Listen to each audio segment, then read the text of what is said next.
Harihi Om. We pray the Almighty for a fulfilling learning experience. Shankarupena machittam pankikritamabhodhyaya kinkariyasya samaya Shankaracharya Shastram Shariramimansa Devastu Parameshwarah Acharyah Shankaracharyah Santu me Janma Janmani Dhyanamoolam Gurur Murtihi Pujamulam Guruh Padam Mantramulam Gurur Vakyam Mokshamulam Guruh Kripa. Om Shri Gurubhyo Namaha. Harihi Om. In the lesson that we learnt on last Sunday, our Acharya Ji, Swamiji has explained us some important Vedanta concepts. Firstly, about Nirvana. The hymn we are studying is also called Dashashloki or Nirvana Dashakam. What is Nirvana? Nirvana is liberation or moksha, means freedom. Freedom from what? We have to define freedom. In spiritual parlance, it is freedom from samsara. What is samsara then? We have a wrong notion. It is not wife, children and family. Swami Dayananda Saraswati Ji gave a very beautiful definition of what is samsara. Samsara is a life of becoming. A child coming into youth and youth coming into adult and then to retire and something else. It is a never-ending process of becoming. And this is called the samsara. Is there any point when we can say that there is no becoming at all in any sphere? A point where we have contentment, where we say we have enough. This is called in Sanskrit as alam buddhi. Does this alam buddhi come to us in any one of our pursuits? Of these purusharthas, house, car, children, we wanted to possess them. And after getting them, did we feel fulfilled? Not having satisfaction at all. It is a never-ending process of dharma, artha and kama. So, Rishis tell us, look here, my dears, these pursuits do not give us any contentment or alam buddhi at the external level, useful only up to some point. Rishis point to moksha or nirvana. The etymology of nirvana is shanti of the fire, extinguishing the fire. What is this fire? The fire of desire. Where is this fire? It is within us. And what is the fuel? It is perpetuated by ahamkara and mamakara. We shall explain these two technical terms shortly. We shall explore what are these ahamkara and mamakara. The more we put into this fire due to ahamkara and mamakara, we think that the fire is going to reduce and finally is put off. This is the inner fire of dissatisfaction, not having contentment or alam buddhi. To put an end to that fire is nirvana or moksha. Out of the four purusharthas, the fourth one, moksha, is freedom from samsara. How will we gain this nirvana or freedom? By discovering our true nature. If one understands Maslow's pyramid, The lowest level is the level of basic needs, the physiological needs. The next layer is safety or security needs, safety of food, shelter, etc. The third layer is the emotional or the psychological needs, love, affection, bondage, etc. The fourth layer is we crave for more of self-esteem. These are needs of self-esteem like recognition in career, social life, power, and so on. The final layer, Maslow says, as self-actualization. In Vedanta, we have to redefine that as self-realization, or the final layer of the pyramid is self-realization. The three layers of Dharma, Artha, Kama will not give ultimate satisfaction. We need to have self-realization or moksha. Dashasloki or Nirvana Dashakam takes us through this journey and we discover the true meaning of ourselves. Here, Shankaracharya employs the method of negation. Naiti, naiti, neti. What is this neti? It is like trying to consume citrus fruit. Layer by layer, we need to separate and discard all the layers until we get the juicy part of it. First the skin, then the fibrous layer, then the thin layer of cover on the juicy part, the seeds, and ultimately we arrive at the pockets of juice, and enjoying the juice within is the real essence. Likewise, the layers of body, mind, buddhi, etc. also have to be peeled off one by one in order to realize the true happiness within, the Atma Bhava. Shankaracharya ji in the second verse says, Na Varna, means I don't belong to any caste. Na Varnashrama, not any ashramas or stages of life like Brahmacharya, Grihastha, Vanaprastha, Sannyasa, etc. Na Dharmas, means do's and do nots. These are different for different ashrams. Na Achara, not the customs and traditions. We discussed all these things. Shankaracharya ji also said, Na Dhyana Yogadayopi. These are the sadhanas or the upayas to gain the ultimate. And Acharya ji says, we are not even these sadhanas because these are essential to be observed to give us self-realization. Atma is beyond sadhana. We discussed all these things in detail in the previous class. Now, core essential part of the Vedanta is now to be discovered and analyzed. That is about Ahankara and Mamakara. Let us learn in detail the meaning of these two important words. All through our life, in our life, we transact with this Ahankara and Mamakara only. Why is that? Shankaracharya in Brahma Sutra Bhashyam says, Naisargiko ayam adhyasaha. It is natural. These are superimpositions which happen naturally. Did we ever make any conscious effort to learn these Ahankara and Mamakara? No. Society has fed us from our childhood more and more.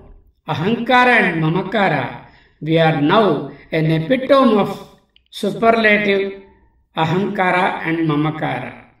Ahankara is I-ness or the ego. Mamakara is the mindness or possessiveness. We constantly get hurt because of the Ahankara and Mamakara, constantly enraged and agitated by these two. A child does not know the I-ness or mindness. We teach the child the concept that this is your toy, this is your brother's toy, this is your friend's toy, like that. We also tell the child not to share this very expensive toy. It is exclusively for you only. Like that we create the ahamkara and the mamakara in the child. As we grow with this I-ness and mindness, we gain superlative ego. We were possessive of the toys of car, plastic phone and plastic house, etc. And we were playing with them as children. We have grown up as adults now. Has anything really changed in the possessiveness except the toys have become the so-called real ones? Possessiveness is now manifold and multifold. Essentially, no psychological growth at all in any one of us. Attitude towards things and possessions has not changed at all. Now, clinging and craving is even more. We get hurt. A scratch on the car is like a scratch on our heart. A non-living entity, an external thing, a scratch on the car, how much does it agitate us? This is mamakara, a sense of possessiveness, mindness. Ahamkara is I am this body, I am this individual self. We got stuck to the same ahamkara, exalted ahankara and mamakara from childhood. Where are these rooted? What is the cause of these things? Where is the foundation? We have to examine. Everything stands on the foundation of or ashraya of or support of ahamkara and mamakara. These are standing on the support of not anatma, but on the anatma. Anatma shraya aham mama. The ahankara and mamakara are taking the support of the anatma, the non-real, false things, experiences and objects. So, ahankara and mamakara are non-real and they take the support of the non-real world. In day-to-day world, this identification as I and me, we may need to some degree, but not to the level we all possess now. We take that this I and mine is the samsara. Anatma shreyaham mamadhyasahanat. Anatma, what is not atma? The layers that we see, the unreal ones. Ashraya, taking support on. Which is taking support? Aham and mama. The aham is ahamkara, mama is mamakara. Why they are taking support on anatma? Adhyasa. What is the adhyasa?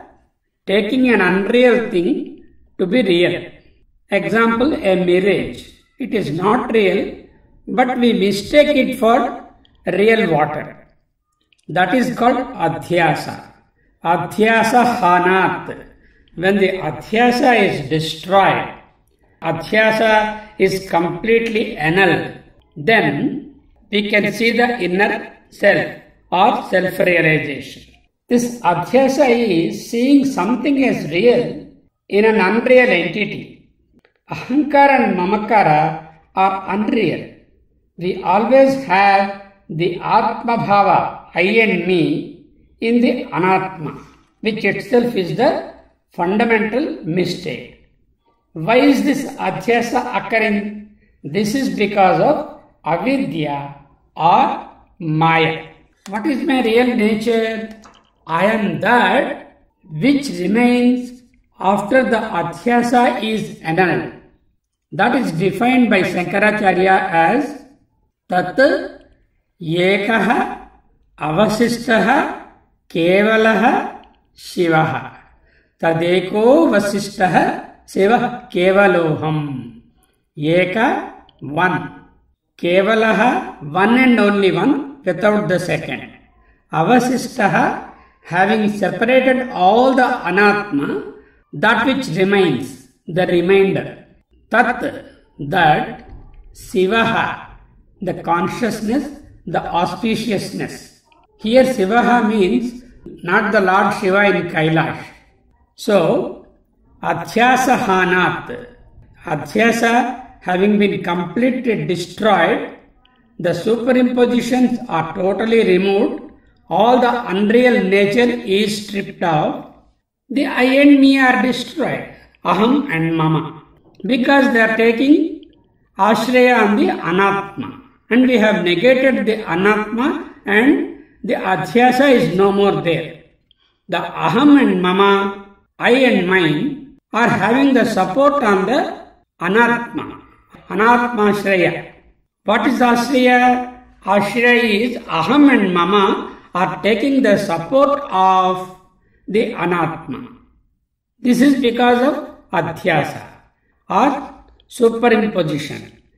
Seeing things as real when they are unreal.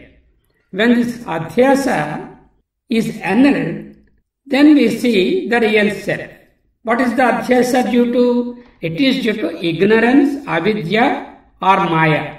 Adhyasa hanat, if this superimposition or the delusion is destroyed, having been removed, annulled, when this can happen? This can happen only after conscious enquiry in the direction of the Guru Vakya and Shastropadesha. Shankaracharya ji and other great masters have explained us by negating every wrong notion, we discover our true nature. Here there is a story told by Swamiji to make this explicit. The parable goes like this. Once there was a Devavani, Akashavani in a small town. It said, whoever has no ego, they are all going to gain moksha that day, and whoever has the most ego in the town will be picked up by the sergeants of Yamadharmaraja, the Yamadutas, and taken to Naraka. All residents heard this divine warning. There lived a very skilled person, a sculptor in that town, who used to make real-life looking sculptures of persons.